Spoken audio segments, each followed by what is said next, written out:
La grande majorité des hommes ne comprennent pas vraiment ce qu'est le charisme. Ils pensent que le charisme est une énergie attrayante et mystique avec laquelle certaines personnes sont nées. Pour eux, le charisme est quelque chose d'inné, mais ce n'est pas vrai. Le charisme est quelque chose que l'on peut développer et sur lequel on peut travailler. Mais il faut aussi comprendre que le charisme peut être circonstanciel. Roger Federer est charismatique sur un court de tennis parce qu'il y excelle. Même chose pour Cristiano Ronaldo sur un terrain de football.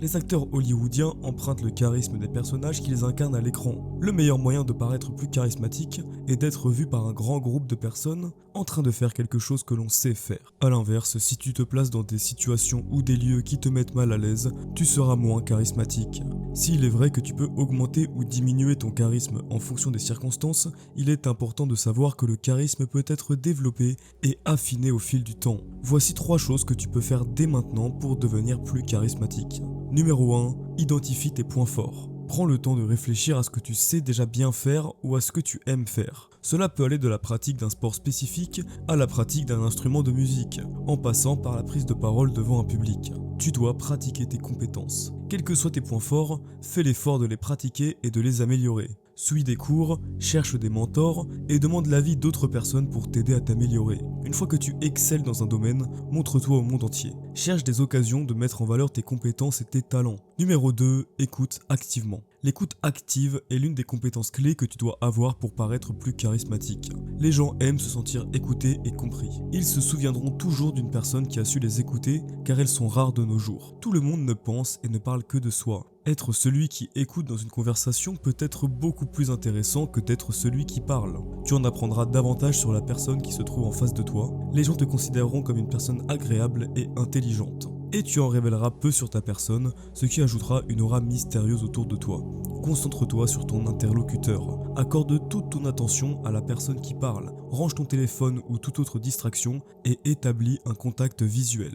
Montre que tu es pleinement présent et engagé dans la conversation. Utilise ton langage corporel comme un outil. Ton langage corporel peut montrer à lui seul que tu écoutes activement. Paraphrase la personne en face de toi. Cela montre que tu as compris son message et que tu souhaites en savoir plus. Pose des questions qui encouragent ton interlocuteur à développer ses pensées et ses sentiments. Des questions ouvertes, comme « Est-ce que tu peux m'en dire plus à ce sujet ?» ou « Comment tu t'es senti à ce moment-là ?» Ce genre de questions encourage la personne en face à en dire plus et à mieux comprendre son point de vue. Évite de lui couper la parole. Se faire couper la parole peut être frustrant, la personne en face vous prendra pour une personne désagréable. Attends qu'il ou elle ait fini de parler avant de répondre. Fais preuve d'empathie et de compréhension en validant ses émotions. Évite de lui donner des conseils ou d'essayer de résoudre ses problèmes. Parfois, les gens ont simplement besoin d'être écoutés et validés. Résiste à l'envie de proposer des solutions, à moins qu'on ne te le demande explicitement. En pratiquant ces techniques d'écoute active, tu montreras aux autres que tu es vraiment intéressé par ce qu'ils ont à dire et tu gagneras instantanément en charisme. Numéro 3, sois positif. Être positif est un élément crucial pour être charismatique.